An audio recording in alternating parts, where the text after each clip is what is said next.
Good morning, Kevin. How are you? Good, thanks. Bede, and yourself? Yeah, not bad. Good. Now, what we're going to do is we're going to continue on talking about what we were talking about last time, which our last conversation. And if anyone is listening to this video, it would be best for them to go to the previous conversation before going into this one. The last conversation was we dealt with the issue of what is God, what God is. Now we're going to be moving into how do we move into an appreciation of the presence of God? How do we become, what does it mean to become conscious of the presence of God?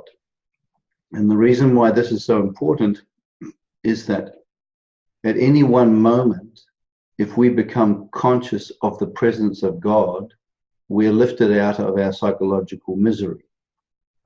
Now, but before I go on, I just want to say, in order to learn Vedanta, we're full of what we're going to be talking about doesn't depend upon believing anything. But we have lots of beliefs about things. We've got beliefs about ourselves, we've got beliefs about the world, and we've got beliefs about God. Now, we don't try and even change all of those beliefs. It's just too we're not Western psychologists. We're not trying to change beliefs or conclusions. Let's imagine that these beliefs and conclusions are like a cloud that are just we can't see. So what we do is we suspend all of these, in one sense, in the very act of listening.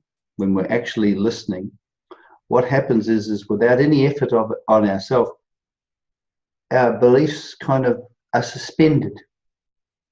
They move away, and they offer an opportunity to actually see freshly what we may not have seen before, to recognize and see what has never been obvious to us before. And this is what Swami Dayananda, that's what he meant by faith. He called it suspending judgment, and these judgments are, I'm like this, and people are like this, and the world is like this, and God is like this.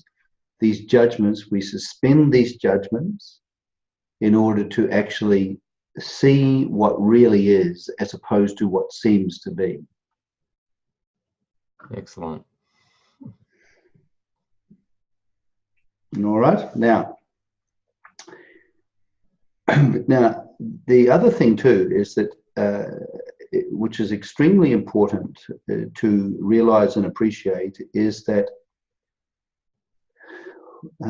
where is the place where we can appreciate and become conscious of and appreciate the presence of God? That's an important question. Where is this magical place? Now, the thing is, it's right here, right now, as we are. It's not anywhere else. You see, the beginning point of Vedanta is right now, right here, as we are. Warts and all. And the end point of Vedanta, guess where that is? Right here, right now, as I am. Oh, top of the class. Yeah, that's exactly right. So, because this is important, because what happens is that we've been talking a lot about, we've been talking about anger, and we've been talking about guilt, and we've been talking about hurt, and we've been talking about self-dissatisfaction. We've been talking about lots and lots of things, and things that need to be resolved. But the problem is that what we tend to do is we go, oh my God, I've got all this stuff. And to deal with. I've I'm a bit busy. I'm a bit preoccupied for anything else. Yeah, what am I going to do about all of this stuff? Well, we can thank the Lord that all of this stuff only appears in a particular form one moment at a time. So one moment I might be, right now I might be anxious, or right now I might be angry, or right now I might be bored. But the thing is that the resolution of our problems can only occur of our problem, actually, which is self-dissatisfaction. This, I'm feeling unhappy right now as I am. This can only be resolved right now, right here, as I am. You see, because otherwise what happens is when people, some people who are new to Vedanta have this weird notion that, oh, well, one day I might get it, I might reach moksha. That someday into the future, if I work hard enough and study hard enough, I'm going to reach a particular point that's just absolutely delicious, called moksha, or enlightenment, or something like that. And what's moksha? Moksha is just simply freedom while living. Okay, so they think it's an object to obtain in the future, as opposed to a fact to be appreciated right now, right here, as we are. So we're talking about, and we're talking about here is the recognition of what God is, and the and abiding in that appreciation of that of God while we're living. And so it's important that we're not worried about how am I doing, what's all my problems, all of this sort of stuff. If I get upset with you right now, right here, as I am, this is my task. That unless there's a shift actually in me, right now, right here, as I am, there is no transformation. It's just theoretical. One day I'm going to be transformed.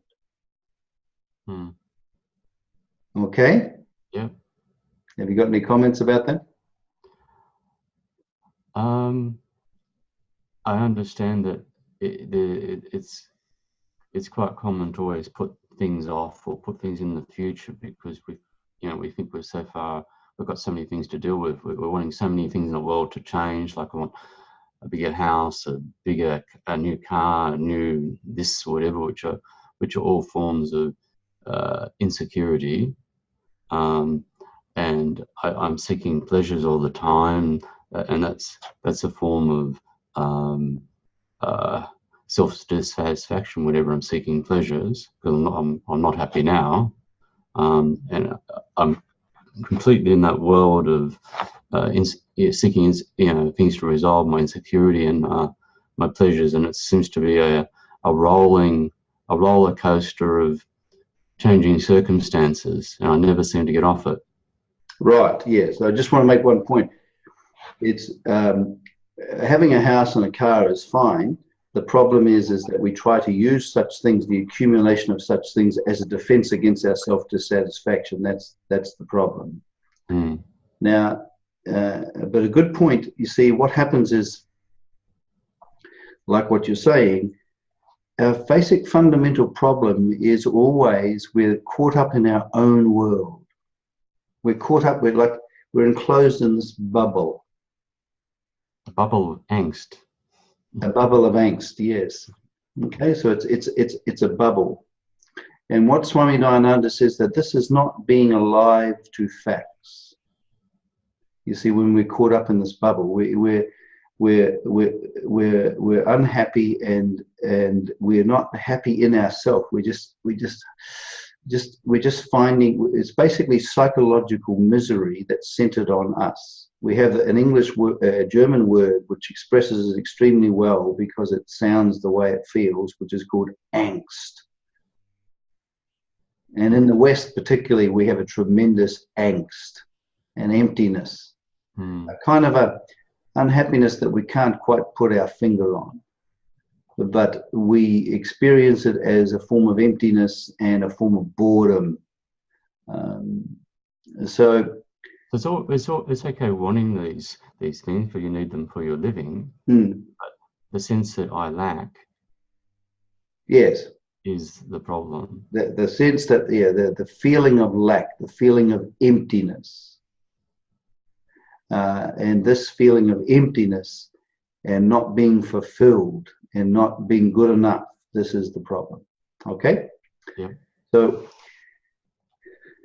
what we're going to look at now is what we mean by becoming conscious of the presence of God, or the conscious of the presence of Ishvara. Now, Swami Dayananda says a very interesting thing. He says that the way to invite Ishvara into your life is by becoming aware of him.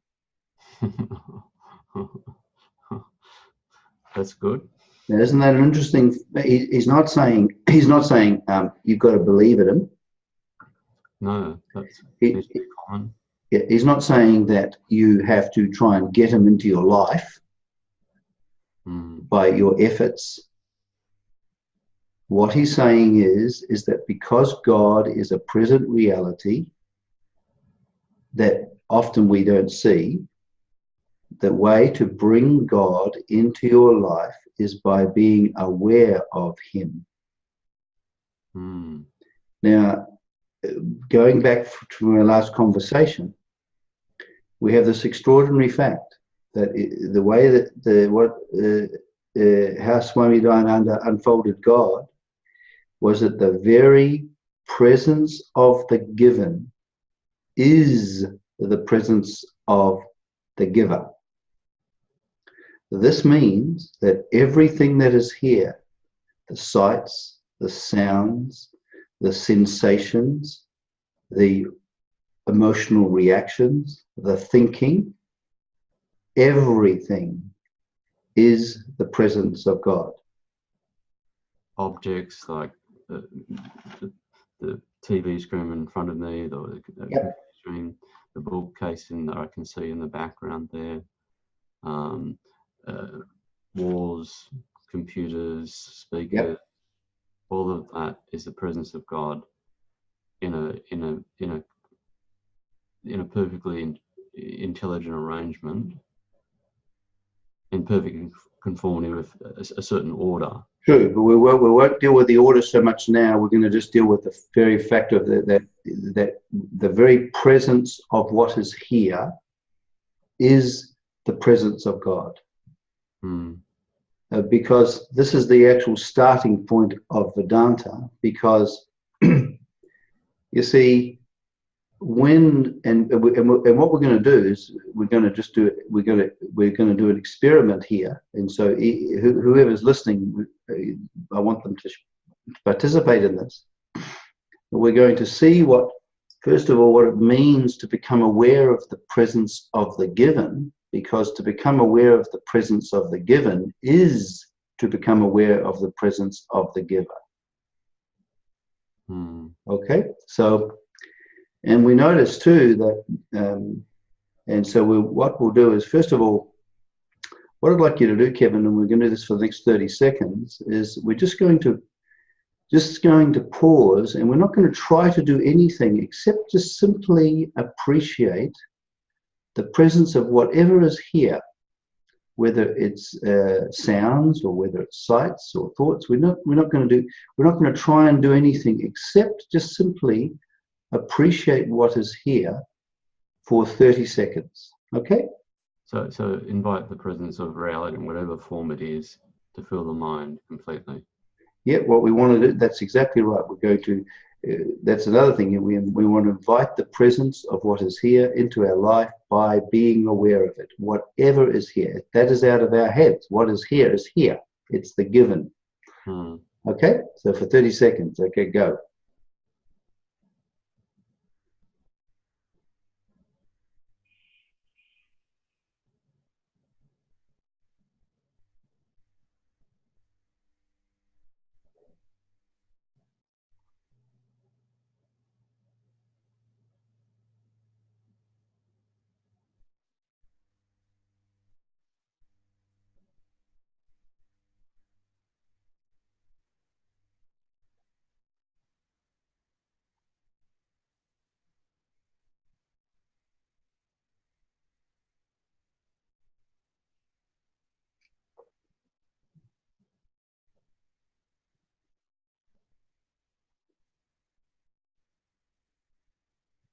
Okay.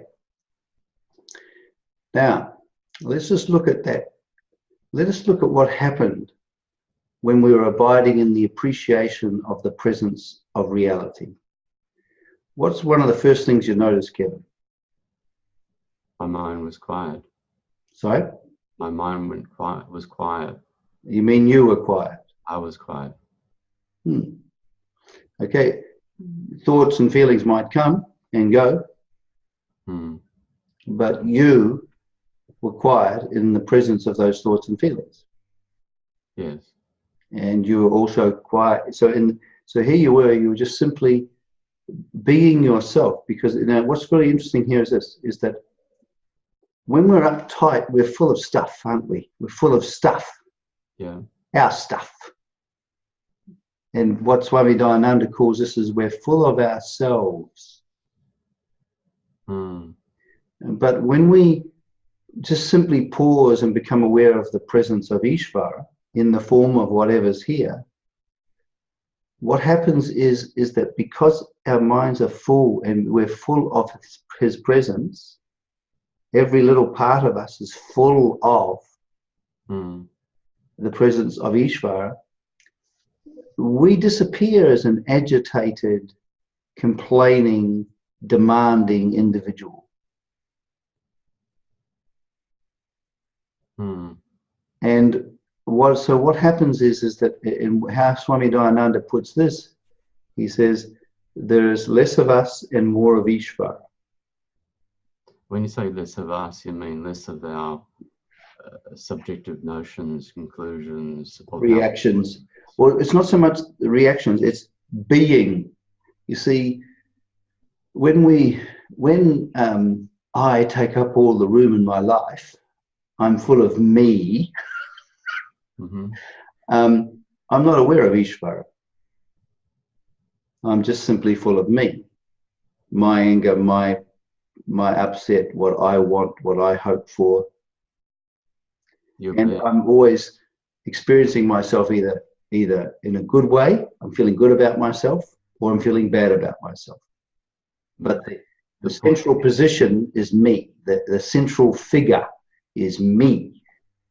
And the differential here is that your being angry is very different to having an angry thought, or your being angst, rather than having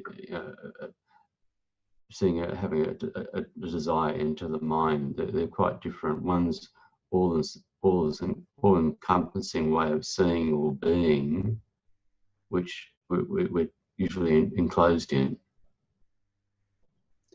What there's a difference between, you see, the whole point is that when we are being our psychological reactions, there is no awareness of Ishvara. No. But when we're aware of Ishvara as those psychological reactions, there's a distance between ourselves and those reactions. Yes. Okay. So, and it's a very important point that you bring up, because we're going to deal with that shortly, is that we don't want to have the sense that, I shouldn't be angry. I should have no thoughts. My thoughts should be quiet. I should be calm. The fact of the matter is, if I am agitated, that's the fact that I need to be alive to. You see, for example, if I get annoyed with my spouse, okay? Yeah. My spouse has done something I don't like. That's a fact. I'm annoyed with her and I'd like to wring her neck. That's also a fact to be alive to. But if I become a neck wringer, I'll be in trouble. You'll probably get locked up. But do you see what I mean? So what we're talking about here is, did you notice that so right here, right now, as I am, no matter what state or condition I'm in, if I become aware of the presence of Ishvara as this, as this, right here, right now. That includes my anger, my fear, my frustration, my envy, all the so-called mess of me. If I become aware of the presence of Ishvara, what happens is I change in myself because I'm no longer resisting.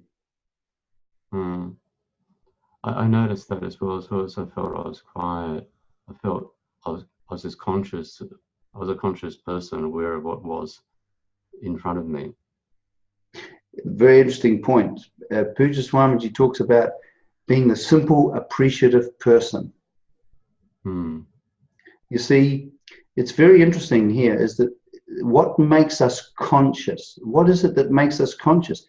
Obviously, it is when our minds are full of what the presence of what is. If my mind is not full of the presence of what is, I'm not conscious. Like if I think that I'm looking at an idiot, am I conscious or am I having an experience of a projected notion? You're having an experience of projected notion which you don't have any doubt about.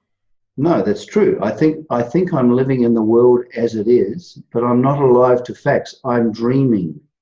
You see, Swami Dayananda says that the basic, of primary importance is the reduction of subjectivity. So right here, right now, as I am, I'm either being subjective or I'm being objective. Now, when I'm being objective in the sense that he means, he says that to be objective is to be aware of the presence of Ishvara. And what do you mean again by subjectivity? I know you said. Yeah, just simply that because I see an idiot is there. But no one else sees that. No, all that's there is a person who's done something I don't like. But I'm no longer alive to facts. I'm caught up in my own world. Yeah. So when I'm caught up in my own world, there's nothing I can do to get out of it. Because you see, imagine if you're locked in, you've been hypnotized, and you've been hypnotized to believe that you're in a prison. And what you're doing is you're now trying to scale the walls to get out. Is that going to work? No, because you're saying there's actually no prison. Yes, but the important point is that even trying to get out of it is part of the prison. Yes, you're keeping in place the notions of that hypnotism. Yes, I'm just struggling to get out of it, and the struggler is also part of the problem. You see, when we're caught up in subjectivity, we don't see it as subjectivity. When I'm unhappy, I genuinely believe that something is wrong with my life and something is wrong with me. I'm having an experience of myself in pain, and I'm fighting and resisting something that's causing me that pain. It's a bit like, have you ever heard of the saying, you can't have a village idiot without a village? Yes. So let's say, for example, whenever you're being any sense of identity, sad, angry, it doesn't matter, bored, empty, you've got you, the village idiot, and you've also got the village, the anger, the boredom, the emptiness, or whatever. Now, when we're caught up in subjectivity, we are convinced that it's the village's problem. If we could get rid of the village, we would be happy. We're completely convinced of that. But here's the interesting thing. Did you notice that when we were just pausing and we were just simply receiving the presence of reality in as it is, we were just simply appreciating the presence of Ishvara as he is. Yeah. What happens is that the village idiot disappears, doesn't he? Yes, me as a wanter disappears. Yeah, but what happens to the village that goes along with that wanter? all of that disappears as well. That's Dayananda magic. It's like the experience of maybe a more common experience, even without any knowledge of Vedanta, where I look at a beautiful sunset or a mountain, and my mind, I find myself a pleased person, where this angst person or this wanter that I take myself to be just disappears, because I'm fully receiving, accepting that experience. I'm not what implied in that. Normally I'm a resistor, rejecter of everything in front of me, because that's same with the knowledge of Vedanta.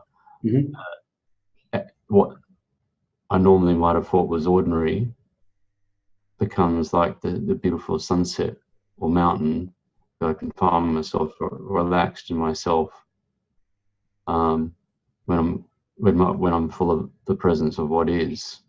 That's a very interesting point. You see, what Vedanta does is it actually gives you an understanding of what that means. You see, if we don't know what it means, you see, Swami Dayananda says that often we find our slot. Somehow we accidentally strike harmony with what is. But we don't, unless you know what it means, you can't take advantage of it. You're going to have to wait for the next 6 months until you find the right set of circumstances. And, it's just a coincidence of circumstances, and the fact that our life experiences, circumstances are changing all the time. So without a certain knowledge that everything you're looking at all the time, right here, right now, can you lift you out of what you've called was subjectivity is amazing. Well, what Swami Dayananda says is that what we want to do is that the very same attitude. See, what happens is that when we're filled up with the presence of Ishvara, we kind of melt, don't we, into a relaxation feeling. We as an individual feel completely relaxed and composed in ourself. I don't need to change anything. No, and so what happens is that you may need to change things, but you don't need to change anything to be happy. Yes, that's a good point. Yeah. So what happens is that here you are, you're relaxed. What he calls being relaxed in the lap of Ishvara. This feeling of just simply being yourself as a conscious person. You see, he wasn't into this being in the now business, because what he talked about was you're awake to the moment by being yourself. You see, in Vedanta, if you're being yourself, you can't help but be aware. Just like fire can't help but be heat. And so this is different from being in the now. It's not mindfulness. No. Because like mindfulness is a method to try and become aware of what it is, the appreciation that everything is the living presence of God, everything that you're facing. And out of this appreciation or recognition comes a very discernible, relaxed quality of mind and body, which they call graceful acceptance or resting in the lap of Ishvara. Okay? Yeah. Now, and what he says is that we must bring this attitude to bear on everything. You see, but it's at the beginning, it's very important, like it's good to go, you see, it's extremely important to dwell on the teaching. So when I first started this, I'd go out and I'd go, okay, all right, this is what it seems to be. So I'd then just simply set aside all my thinking and all my disbelief and all my belief and everything like that. And I would just simply go for walks, and I'd just simply I'd look at a tree and just simply let the presence of the tree come in and fill me up. Because the presence of the tree is not an abstraction. It's not a philosophy. And when I came and just would let the presence of the tree fill me up, I found myself being directly related to the tree. I found myself pulled out of my head and my reactions lifted out and filled with the presence of what is. And then I'd listen to birds. So birdies and trees are very easy to. It's very easy to appreciate the presence of Ishvara in the form of birdies and trees. Have you noticed that? I have, and that's because I'm accepting, receiving, and I'm not wanting them, not needing them to be any different to what they are. Yes, but there's another thing too, really, because the reason for that is that they've never told you to go to hell, have they? They've never harmed you. They've never hurt you. No, and there's no angry tree. Yes, but there's no association of your mind with the past, an unpleasant experience of the past. That's a good point. That's the main point. That's why we have to, like what Swami Dayananda says, that we start with nature. You know, when he take us through meditations and things, it's always to start with nature, with mountains and things like that. Because what happens is that evokes you as a conscious, simple person. You see what I mean? And so here you are, you're a conscious person resting in the lap of Ishvara, relaxed in yourself as yourself. You're content being yourself. Okay? Because you're in relationship to reality. You're filled with the presence of reality. That empties all of you out. You get emptied of yourself. And this is what Swami Dayananda refers to as the basic conscious, non-demanding, appreciative person, isn't it? Who's seeing the world as it is, and not every object that I'm looking at. It's not whether I like it or dislike it, because that's something completely different. That's a complicated person. Yeah. I'm just seeing things as they are. Yes, even your likes and dislikes, you'll see as you are. It's just simply being, what he says, being alive to facts. And being alive to facts, you can take this to the bank. If you are experiencing any form of unhappiness, of being unhappy, if you are being unhappy in any way, you are caught in subjectivity. You are enclosed in yourself as a psychological entity. You've become the thoughts, and the thoughts have become you. And when you're like that, what Swami Dayananda says, not even God can help you. There's a certain order there, even in all that subjectivity. Well, given that you're not, if you are not conscious of the presence of God, you are caught up in yourself. You are alienated. You are cut off from God. But this being cut off from God is not some theoretical, I'm cut off and alienated from God. It's right here, right now, as I am cut off from God if I'm unhappy. Does that make sense? Yeah. You see, this idea that I know what God is, but I'm remaining unhappy, that's just not true. I can have an idea I know what God is. But when you are appreciating the presence of God in the way Swami Dayananda means it, you are not unhappy. That's a big statement. It is, because I can have all sorts of notions about God or Ishvara. I could even write an essay on what Ishvara is. And have studied all the Upanishads, but still know what God is. Yeah.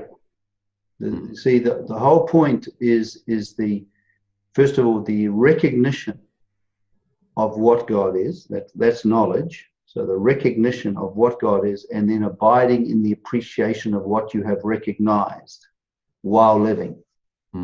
Knowledge opens the door. That's true. But when you are in fact appreciating the presence of God, you are composed and relaxed in yourself. Does that make sense? Yeah. Now, Now let's just have a look at this. We're going to go more into this, but so here I am in my daily life. So me being myself in the face of experiences is that when I'm being myself, this is the basis of what they mean by sameness of mind. So when I'm here, when I'm being myself, relaxed and composed in myself and awake to the moment, right? This is what we mean by sameness of mind. Okay, now, so here I am. Have you noticed that everything in life is a whole lot of appearances coming and going, isn't it? Unfolding of experiences, isn't it? Yeah. So life is on. There's a constant unfolding of experiences. I'm having experience of thoughts, I'm having experience of feelings, I'm having experience of people, I'm having experience of circumstances. And here I am. And the thing is, I'm either alive to what is going on, or I'm caught up in reaction. Okay, now this is our task. You see, Swami Dayananda says that every experience you're having fits into 4 categories. This is quite brilliant, this. It's so obvious when you see it. So here I am, and I'm having, I'm experiencing a tree, and I like it. So it's an experience that I like. That's the first category. Yeah. And it's fairly easy to remain, do you know what I mean? Not quite, but to remain as myself, alive to fact. But something I like might happen, and I go, oh yes. Then I'm caught up in reaction, aren't I? I'm no longer alive to facts. I become excited. I'm feeling good about myself. Something's happened I like. Yeah. But we have this practice of karma yoga, which is remaining the same in the front of whatever is happening. And whatever is happening, it might be to my liking. I don't deny the fact I like this. That would be crazy. Yeah.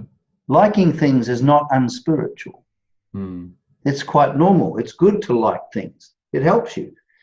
Do you know what I mean? Because that way you stay with the situations that you like, and you kind of try and remedy situations you dislike. If you didn't dislike them, you'd have no motivation to change things that need to be changed. Okay, so here I am. I'm facing this experience that I like, and I'm resting in the lap of Ishvara while I'm facing this experience.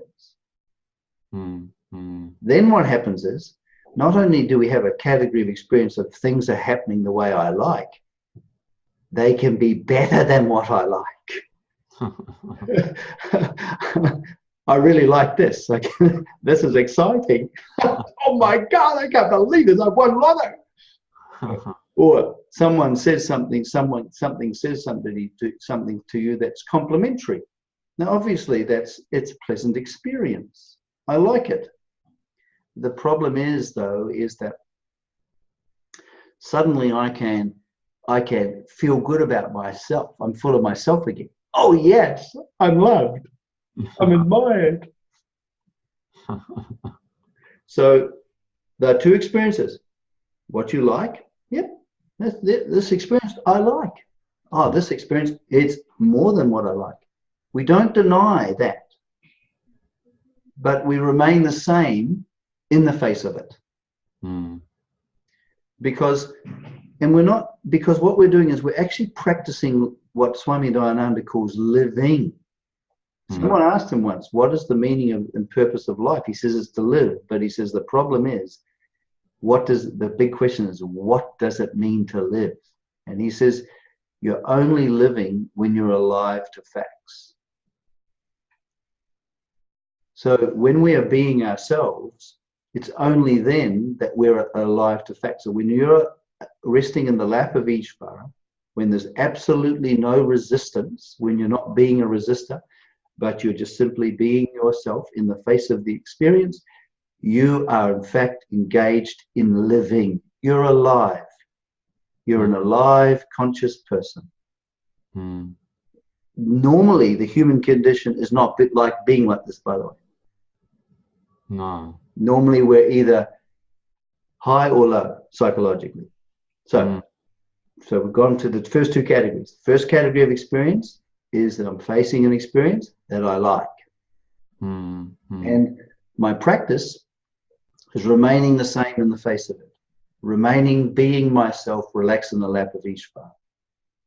But that's only possible when I'm aware of the present. I'm full of the presence of what is. That's being relaxed in the lap of Ishvara. And that only happens because me as a wanter disappears. I'm no longer seeking my happiness in circumstances or situations. I'm relatively happy. Well, let's just be just simply that right here, right now, as I am, if I'm relaxed in the lap of Ishvara, I'm alive to what is. Yeah. Because you see, now it's a good, interesting point. What Swami Dayananda says is that the basis of reaction is non-acceptance of a fact. This is a profound psychological principle. Because every form of upset or psychological pain or misery is a reaction. So that when I completely and utterly accept what is happening, when I'm being accepting, I become acceptable to myself. That's very, very interesting, because I'm free of resistance.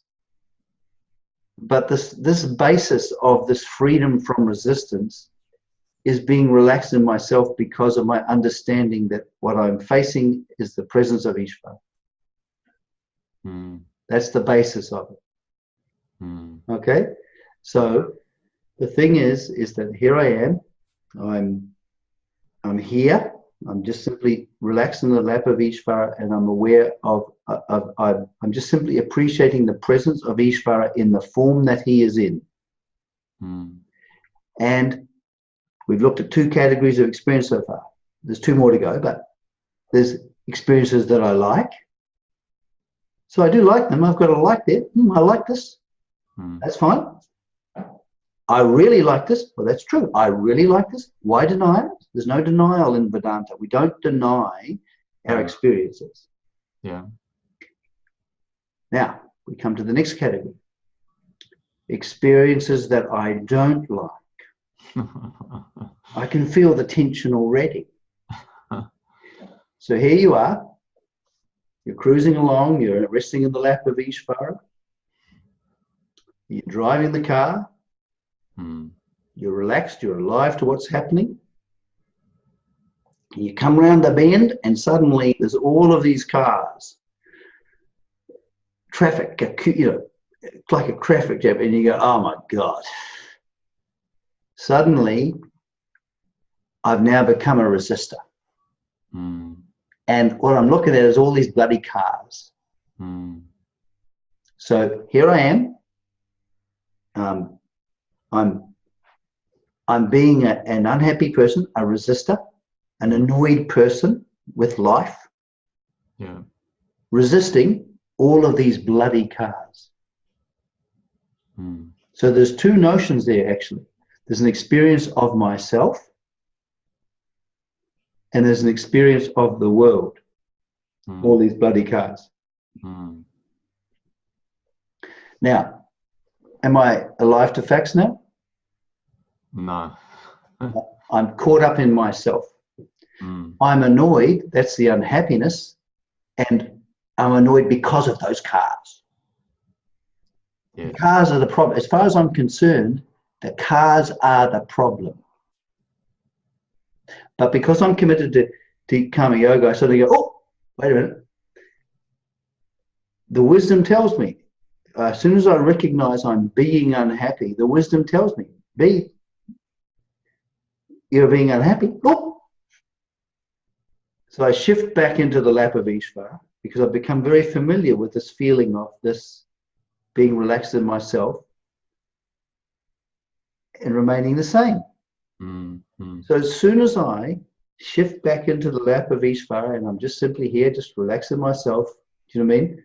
I invite the presence of Ishvara in by being aware of him. Do you know what I mean? Here I am, I'm sitting.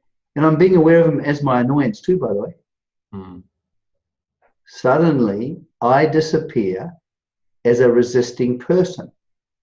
As an annoyed person. As an annoyed person.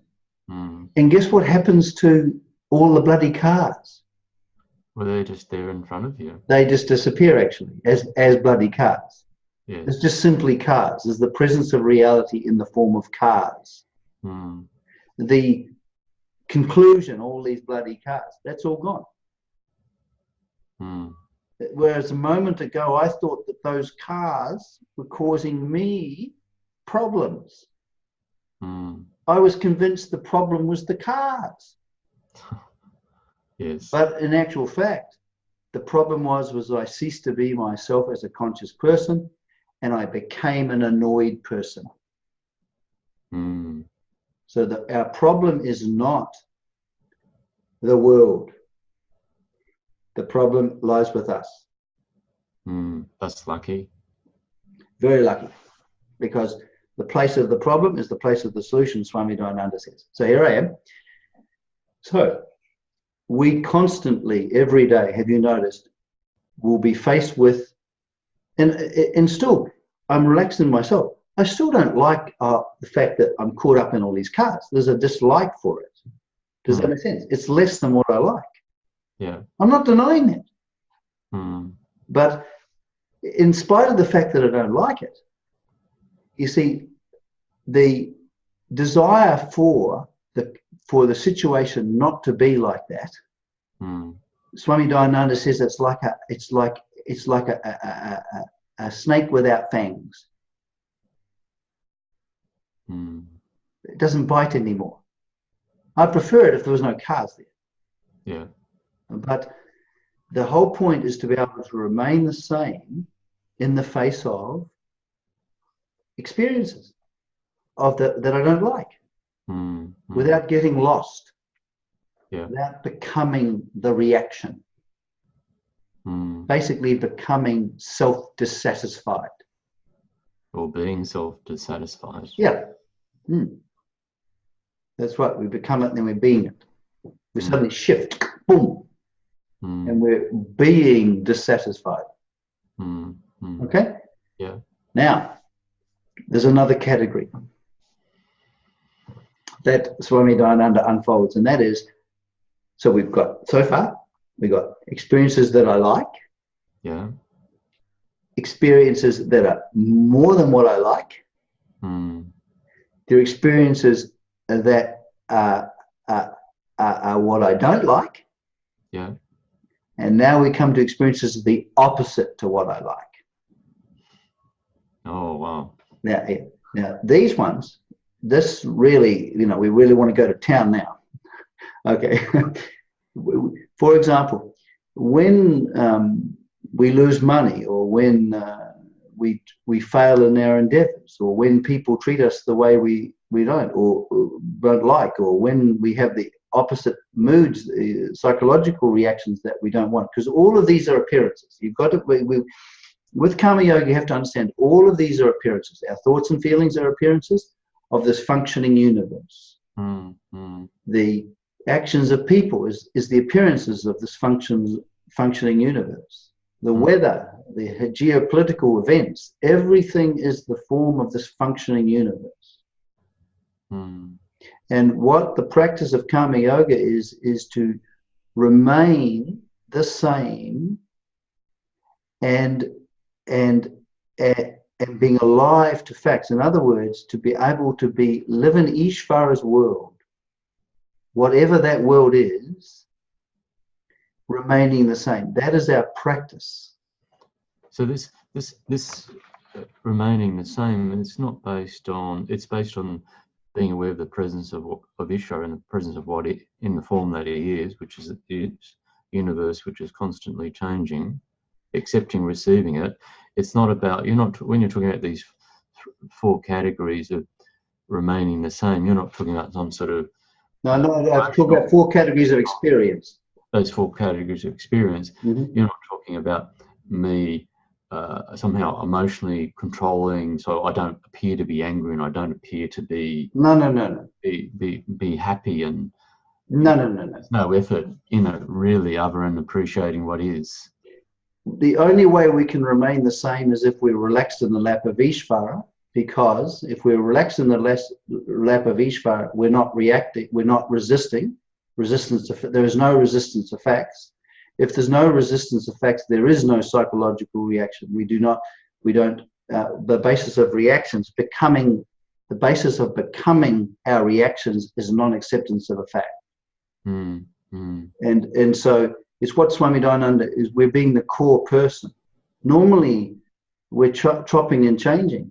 You know, I'm angry one moment, bored the next, irritated the next, interested the next, distracted the next. Normally, these changing circumstances invoke the fighter in me wanting things to be the same, or me grasping to hold on to the things I like, because my happiness depended on these circumstances. Yes. And when I'm relaxed in the lap of Ishvara, I'm relatively happy. I've resolved this me as a wanter. As a wanting, self-dissatisfied person, yeah. And it's not possible to live a life of karma yoga without the appreciation that the very presence of the given is the presence of the giver. You see, the basis of our practice of karma yoga is the understanding of what God is, because the presence of Ishvara appreciated is the transforming factor. Now, what I mean by that is that at any one moment, and the only time you can appreciate the presence of Ishvara is right here, right now, as you are.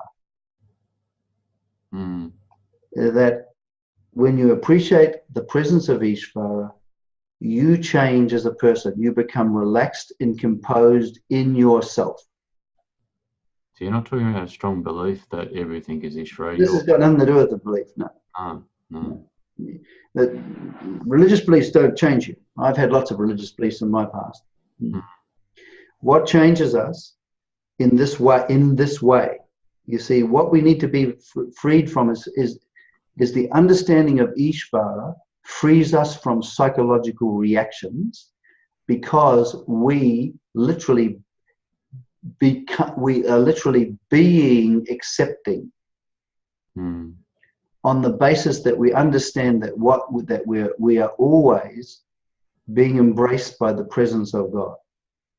And that enables us, what Swami Dayananda says, to be able to relax.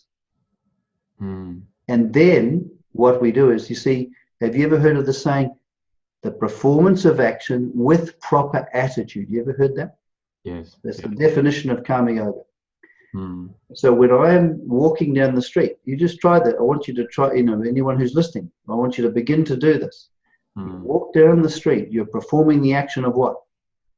Walking. Now, when you do it with this attitude, with this relaxed attitude, where you're just resting in the lap of Ishvara, that changes the whole thing. You're actually living, you're actually alive, living. You're engaged in the act of living, but you're being alive as a simple conscious person. And you're relaxing yourself.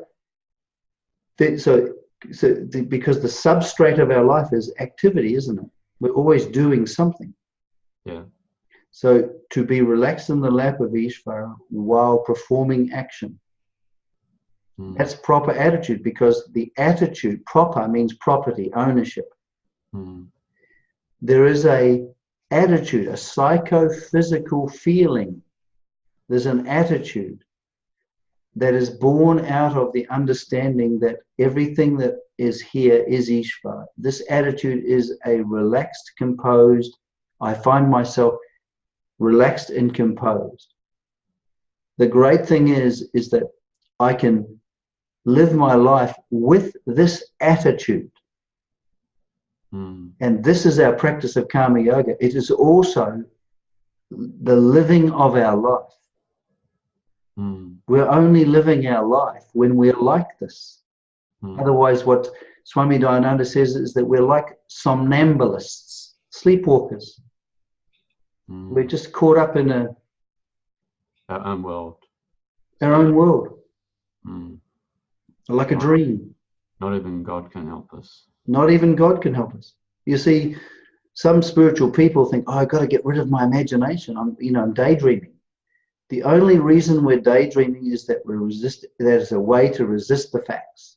Because I'm finding the present moment unpleasant, because I'm finding myself unpleasant, I shift into daydreaming. Now, So daydreaming and boredom are just forms of self-dissatisfaction, really. yes, and so the thing is, you don't try and stop the daydreaming. No. You resolve the self-dissatisfaction. Do you see what I mean? Like, normally what happens in life is we have what Swami Dayananda calls a split between ourselves as a doer and ourselves as a thinker. Have you ever been doing the dishes, but thinking of something else? Yep. That's a common experience. You're split as a person. But when you are just simply relaxed in the lap of Ishvara, in the presence of what is taking up all the room, including, you're doing the dishes, that split is resolved. You feel whole. Because you're related to the whole, you feel whole. You don't feel you need to be added to. You don't have this relentless thing, I want to be happy. I want to be happy. I want to feel good about myself. Yes. So all I wanted to do today was to go through this. What's very important is to start to dwell upon this teaching of what is God. But we don't dwell upon the theory of what is God. What I want for anyone who's listening, just simply pause and just simply let the presence of what is here take up all the room. Just simply appreciate the presence of what is here, because the presence of what is here is the presence of God. And you see the preposition in the appreciation, in this appreciation of the presence of God right here, right now, as I am, is the freedom we're seeking. So nothing will happen with me thinking about it. It's the appreciation of what's being said here. You'll discover something quite remarkable. This is the greatest psychological event in my life, was the understanding of what Swami Dayananda meant by God. Because suddenly there was no, you don't have to, there's nothing to attain as such. You're not, you see, when he says that the way to invite Ishvara into your life is by being aware of him, he is not talking philosophy, he's not talking spiritual theory, any of this. It is just simply, here I am, being myself while living. And this is consistent with the whole goal of Vedanta. The whole goal of Vedanta is to become is to be a wise person. Now, a wise person is not someone who knows all about Vedanta, all the Upanishads and all the Gita, who knows all the Sanskrit. A wise person is a person who is being themselves and is happy being themselves because they understand what they are, their nature. Which is happiness itself. Which is happiness itself, yeah. Which is free, which is being free. But that's the ultimate end of Vedanta. But the point that I'm saying is this practice of karma yoga is like a forerunner to that. Is that we start to understand and appreciate ourselves in an entirely different way when we understand what God is. Now, this is the important point. When I'm aware of the presence of Ishvara, I am appreciating myself in an entirely different way. I'm not feeling good about myself. I'm not feeling bad about myself. I'm being myself. Feeling composed, feeling content with myself. And also, the very important point, I'm being free. In other words, no matter what is happening, coming and going, I'm not being determined by that. I'm remaining myself in spite of what appearances that are coming. That's what we mean by freedom. We're no longer being determined. So circumstances aren't triggering some past hurt or something which really means I'm living in the past, experiencing the past again. They're not, you see, again, it's not the circumstances that are causing it. The problem is when an experience happens, I become a reaction. I become the hurt. Mm. So there's no becoming the hurt. I'm remaining myself. If I'm being a conscious person, I can't be a hurt person. Mm. That's the whole point. Yeah. You and see? We're talking about the relative resolution of this. Yes. You spoke about moksha at the beginning, but we're talking about you have to be relatively peaceful, relatively composed, to know, which isn't unshakable, but it's a massive improvement of being a reactive person. How Swami Dayananda puts it, you've got to become the adjective before you become the noun. In other words, I'm being a conscious person. Conscious, alive to facts, is an adjective. What kind of person am I being? A conscious person. Hmm. I'm being a peaceful person. That's an adjective. Hmm. I'm being a content person. Hmm. Then he says what happens is this is the only doorway. This opens the doorway to appreciating myself eventually as peace itself, as freedom itself. But this is, you see, what happens is in Vedanta there are two steps. First of all, come into relationship with God as he is appearing as this universe. So you come into relationship to the presence of reality in the form of the universe. Then once you understand what that means, you have a lifestyle which establishes you in that relationship. Does that make sense? Yeah. Secondly, the second part is we then come into a recognition and an appreciation of ourselves, of our reality and the reality of God as one and the same. Now, this is what brings us into harmony, or brings us into relationship to the world as it is. We're living in it's only when we're living in the world as it is are we alive to facts. So it's not some namby-pamby kind of spiritual, la-la land, peace and bliss. It's living in the world as it is. And you'll notice that when you have this relaxed feeling, you feel contemplative. What it does, it develops what Swami Dayananda says, you will discover a contemplative disposition of mind. You'll actually be disposed to actually remaining with yourself as yourself. That's what they mean by a contemplative disposition. You're no longer got this passion for objects that's going to fix your self-dissatisfaction. And the whole purpose of karma yoga is to neutralize the binding pressure of these desires. You still may do things for your living, like, earn an income, and we haven't got no choice in that. We're not talking. You're not doing it for your happiness. You're doing it because that's what because your happiness depends on your appreciation of the presence of God in the form of whatever he is. It is. You're not doing it to resolve the self-dissatisfaction. The whole dynamism of the human psychology is to go out into the world and to find things, people, and actions and activities that will fix this sense of self-dissatisfaction. That's the ignorance form. That's the problem. So when this, the understanding of God that Swami Dayananda unfolds brings about a relative resolution of that self-dissatisfaction. And then when that self-dissatisfaction, right here, right now, as I am, I find myself being content. I'm not then the pressure to find something to make me happy is not there. That's what that means by neutralizing desires. And so our whole daily life becomes a process in which we neutralize our binding desires. And the binding desires are desires which we think will make us happy or unhappy.